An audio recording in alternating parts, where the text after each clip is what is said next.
Hello, everyone, and welcome to Clear Start Mondays. I am John Hehman, a mental performance coach, and tonight, your host. We are in the middle of our ode to the four agreements.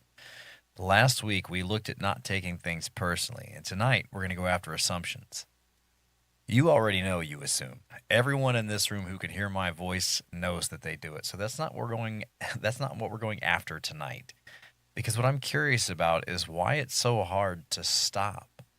If it was just a bad habit, you'd have quit years ago. You've quit harder things than this. So something about assuming is working for you. It's giving you something, and until we find out what that is, no amount of trying harder is going to touch it. So let's go find it together. But with that said, let's get into our meditation real quick here, friends, and I'm excited. See you on the other side.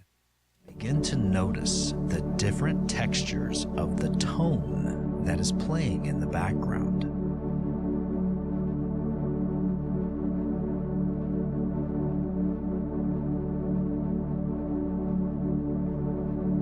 Does the tone feel hot or cold?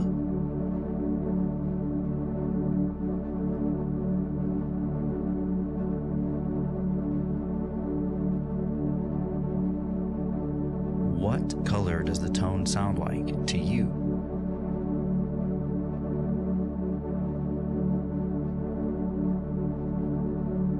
We are just listening with curious intent to the sounds, while gently letting our thoughts pass us by.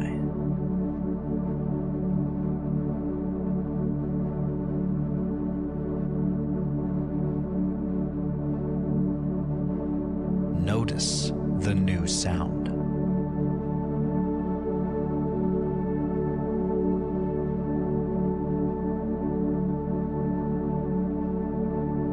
Place your full focused attention on this new sound.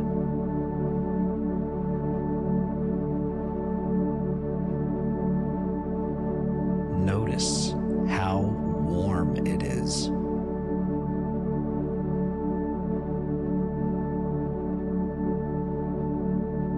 Notice how reassuring this new sound is.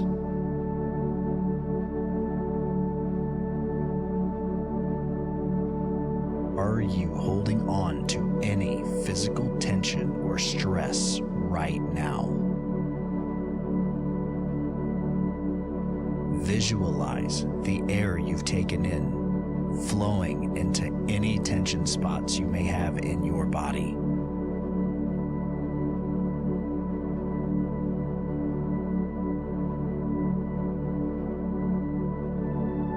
Take a breath for a count of 4 and hold it at the top for a count of 7.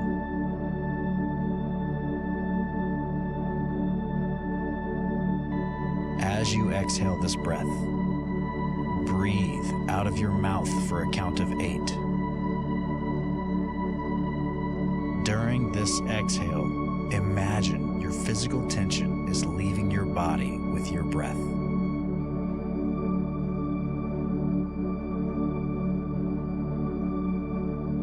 Notice the temperature of the air as it escapes your lips.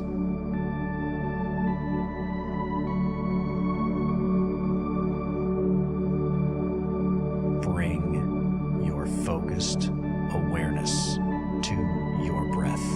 Do this as many times as you need.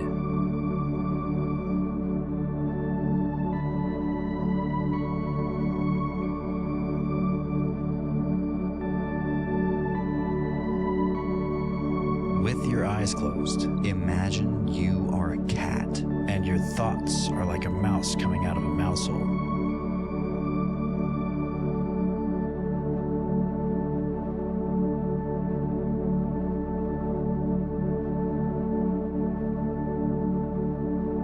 Have you ever tried to catch a thought?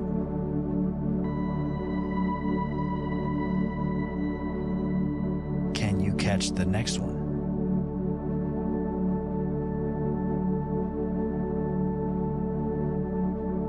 When you catch one, imagine just noticing it.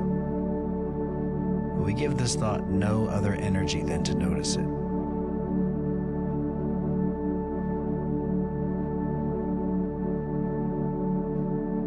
We are just a cat, pawing at thoughts coming out of the mouse hole.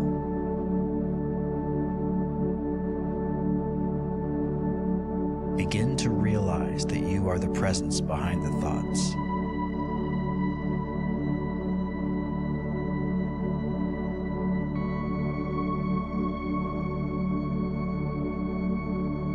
Do you need to chase the mouse?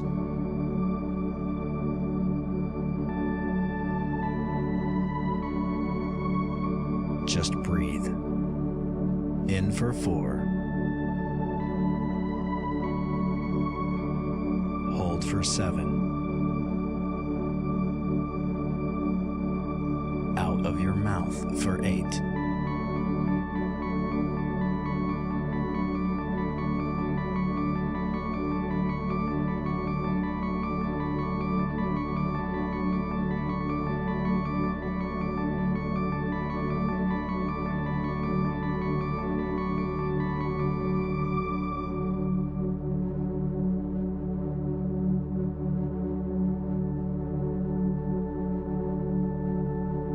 Just breathe.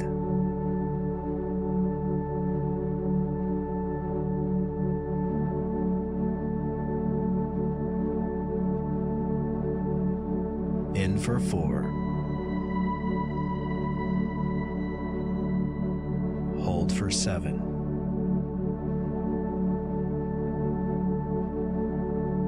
Out of your mouth for 8.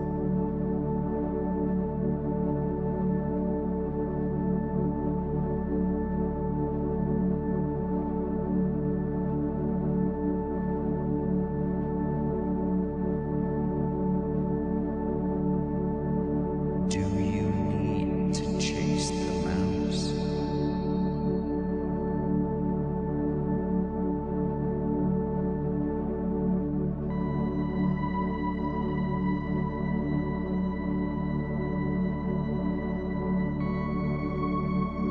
Gently let your thoughts go.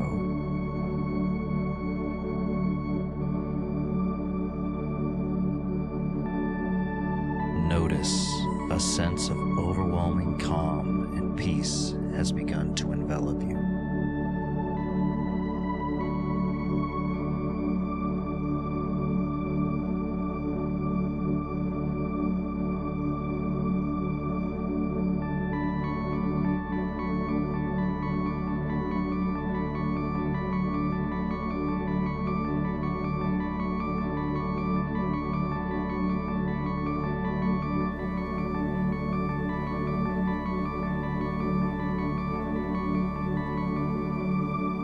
You are welcome to open your eyes and return to the room. Oh man, I love that so much. So let's start with what we're doing tonight. We're talking about assumptions, so let's start with what actually happens. Somebody in your life goes quiet, or they don't text back, or they give you a look that you can't read, and within about 4 seconds, you have a full explanation for it. Notice that. 4 seconds. You didn't gather information. You didn't ask anybody anything. You just knew. The speed at which you responded to information and lack of information is worth being curious about. I noticed something in myself around this, and the assumption isn't a guess. It's a story that I've told myself before in a similar shape with the same ending with a different cast. And it shows up fast because I've ran this a bunch. So let's look at what it's actually doing to us. When we assume, we don't have to find out. We're the only one in the conversation. We control every line. Nobody else gets to say the thing that we're afraid of. And because we've already said it in our head, we're protected because that's where we can survive it inside of our mind, right? And that's the trade. You take the pain of a story that you wrote over the risk of an answer that you didn't because of their fear of an unknown. And I want to be careful here because that's not weakness. It's protection. Not knowing got dangerous. And during this process, you got very good at deciding. So tonight, let's look at what that decision has been costing you. I want you to grab something to write with. And let's be honest here. Remember, it's not about the right answer, but let's have integrity with ourselves. So, what I want you to find is where this actually lives in your life. I want to put 5 minutes on the clock when I run the clock because this is a pretty long one. Okay, this is a pretty big setup, but I really think you guys are going to find value in this. So, first, pick a person. Pick somebody who matters. Your wife, your parent, your boss, your brother, your spouse, your husband, your sister, somebody that you've decided something about that you've never actually asked them. Maybe you decided they're disappointed in you, or maybe you decided they don't want to hear from you, or maybe you decided they're doing fine, so you've never checked on them. Write down the person and write down what you decided. So that's the first caveat. The second caveat is let's look at ourselves. There's something that you've concluded about who you are, that you're not good at that thing, that you're too much emotionally, that you're behind everybody else, and that if you tried, you'd fail. Nobody handed you that on paper. You decided it, and you've stopped testing it. Write down what you've concluded about you. And the last thing I want to address here is a situation. I know this is really long, okay? So I'm going to put 5 minutes on the clock when we start, and I'm just going to touch these lightly so people get enough time to get through these. There's something coming, and you've already written the ending. Think about this situation. Maybe it's a conversation that you're dreading. It's a decision that you're sure is going to blow up in your face. Or maybe a meeting where you already know how mad that boss is going to get. Write down what you've already decided about how it turns out. 3 assumptions: a person, yourself, and something in your life that's a circumstance. Now, for each one, answer one question honestly. How do you know? Not how it feels, not how confident you are. What do you actually know? This is deep stuff this week, friends, and I'm excited for it. So I'm going to put 5 minutes on the clock here. Where are we at? Perfect. And like I said, I'm going to lightly touch these so I can get to this. Pick a person in your life who matters. Somebody that you've decided something about that you've never actually asked them. Write down the person. Write down what you've decided. Then yourself. There's something about yourself that you've concluded about who you are. That you're not good enough, or that you're too much, or that you're behind, or that if you try, you'd fail. Nobody handed you that on paper. You just decided it, and you stopped testing it. Write down what you've concluded about you. And then third, a situation, a circumstance, a moment that you've already written the ending about. Or maybe it's a decision that you're sure is going to blow up. Write down what you've already decided about how that thing turns out. 3 assumptions. And then ask yourself, for each one, how do you know? What do you actually know? Good luck, friends.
All right, that was absolutely fantastic. And I realized that that's so long that if you only got one done and you need to come back and do the others, that's quite all right. I'm going to have to do that. I only got one done.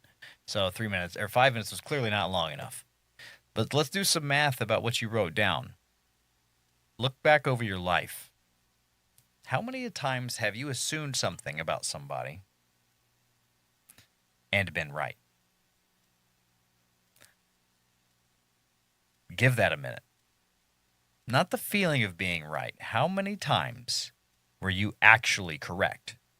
How many times that what you decided, what somebody was thinking, and you found out you had it exactly right? How many times has that happened to you?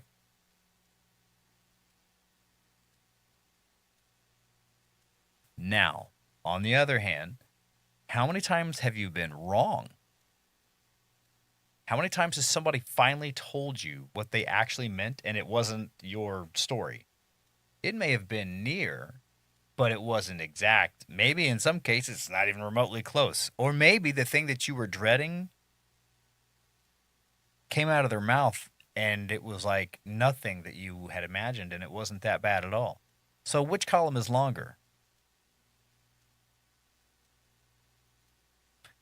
For most of us, it's not even close. And here's the question that I keep coming back to on this one. Can you ever truly know what somebody else is thinking? I'm not talking about being able to read them well or, not, I usually get it right. I'm talking about knowing beyond a shadow of a doubt as an absolute fact. You've never had access to the inside of another person's head. Not once. Not your wife's, not your kids, not your bosses, not your parents, not the person who's raised you. Never. So what have you actually been doing all of this time? Write about it. 5 minutes.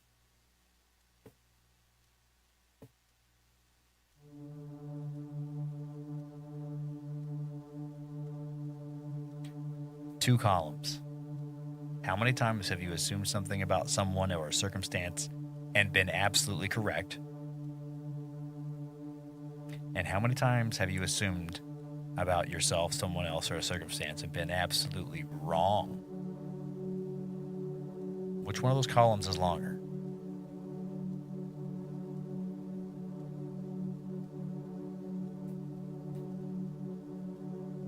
We've all come to the agreement here that we can never know what someone else is truly thinking. None of us is a mind reader. So what have you been doing this entire time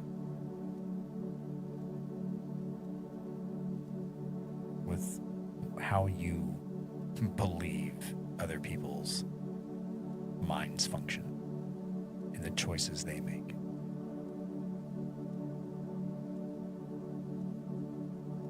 And about your circumstances and about their circumstances and about what's right in your life and about what's right in their life.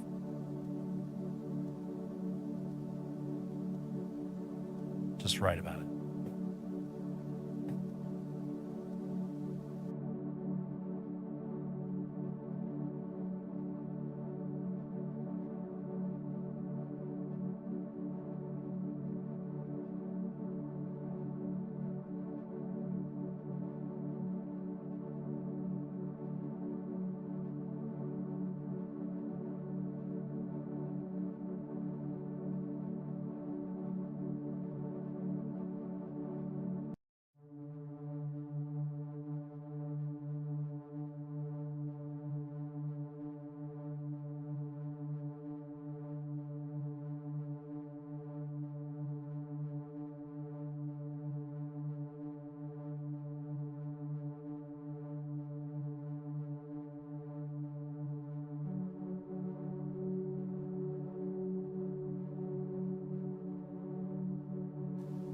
The slide didn't switch here.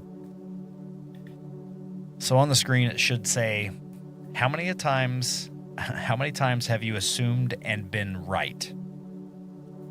How many times have you assumed and been wrong? And can you ever truly know what someone else is thinking? Those are the three questions to write about for section 2 here. How many times have you assumed and then been right? And how many times were you wrong? And can you ever truly know what someone else is thinking?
All right. Excelente. So, this is the part that I'm the most curious about. And I want you to picture your life without assuming. I want you to start close to home. If you stopped assuming things about who you are and what you can handle, what opens up for you?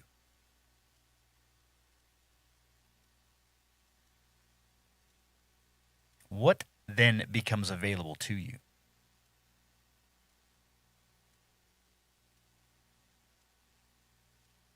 What would you try that you've been talking yourself out of for years?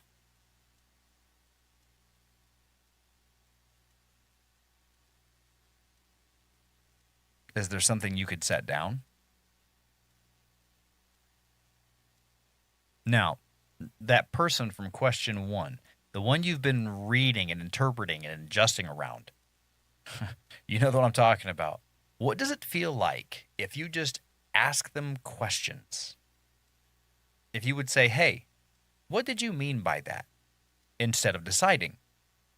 If you tell them where you actually are instead of managing around what you think they can take, is it possible that you'll receive a new outcome? Actually picture it. Sit in it for a second. What's different? What's lighter? What conversation would you finally get to have?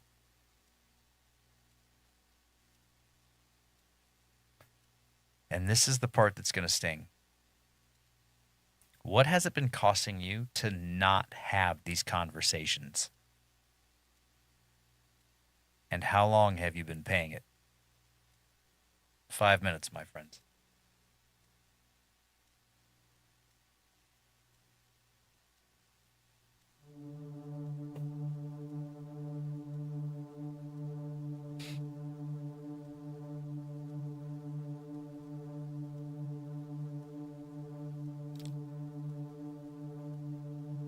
What would it feel like to ask the person from question one questions?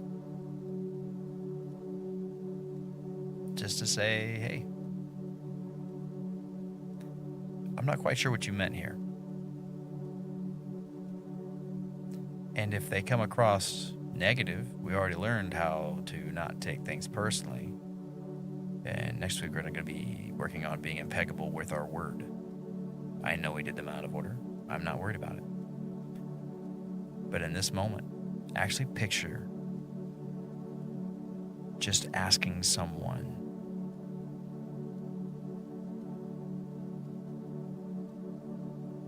what does it feel like to just talk to them?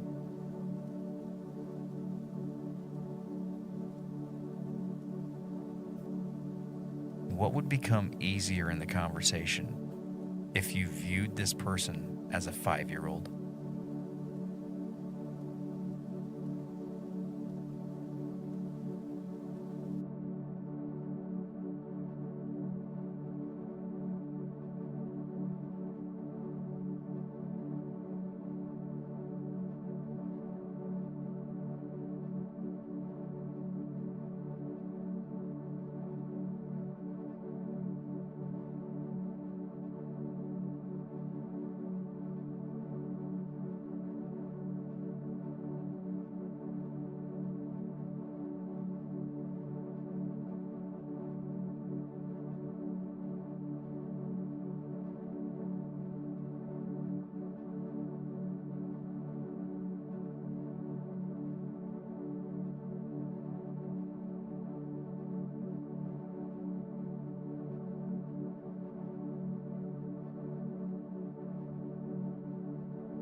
Perfect, my friends.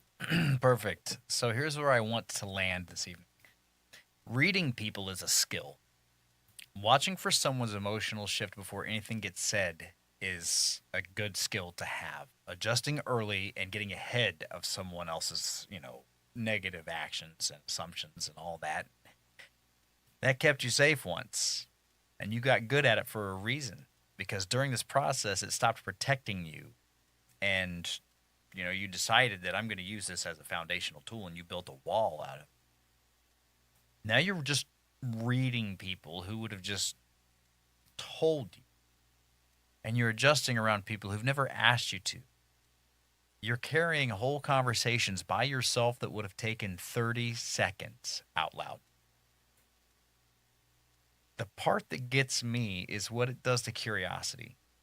When you already know how it goes, there's nothing left to wonder about. The person in front of you becomes a prediction instead of a person. The people you love and the people who love you are now not the people you learned this from. You're running old software and predicting the same outcome in new circumstances. You already know that assuming isn't reliable. You've done the math tonight. You saw which column was longer. So this practice is small. Find out just once this week, just to see what happens when you ask instead of decide. Pick anything on your list and ask a question instead of assume it. Your anchor phrase this week is, I will no longer be the cause of my own suffering. And I want you to sit for just a second with what that means here. Every assumption you carry about somebody you love is suffering that you wrote and then walked into. You made the story. You reacted to the story. And you lived with what your reaction did to the relationship. That isn't them. That's you. And I don't say this to be hard on you. I say it because it's the good news. If you've built this, you can put it down. This week, when you catch yourself deciding where you stand with somebody, ask them instead, out loud to their face. And if you need energy to do it, you say internally, I will no longer be the cause of my own suffering. Tonight, you found where assuming actually lives, with the people you love, within yourself, and with the things that you haven't faced yet. You did the math and found out that you've been wrong more than you've been right, and you got a good look at what your life could feel like on the other side of it. That's the work. You can't stop assuming by trying harder. You stop when you see what the habit has been costing you, and you decide it isn't worth the trade anymore. So you get to make that choice. Is it worth the trade? Next week, we take on the first agreement. I know we did these out of order, and I don't mind. We're going to be impeccable with our word. And I wanted to start with assuming and taking things personally because they resonated with me. That's where I was when I was landing on coming up with this ideation. But I just want to say this. The 4 agreements should be addressed in order. So feel free to start with the first agreement because if you're not impeccable with your word, none of the rest of this matters. But if you want to see the patterns running underneath you, Clear Start Mondays is here every Monday at 6. And reach out to me at rvscoaching.com/clearstart. And you can follow me on all the socials, Kick, Twitch, Facebook, Instagram, etc. And you can reach out to me directly if you'd like to email me, John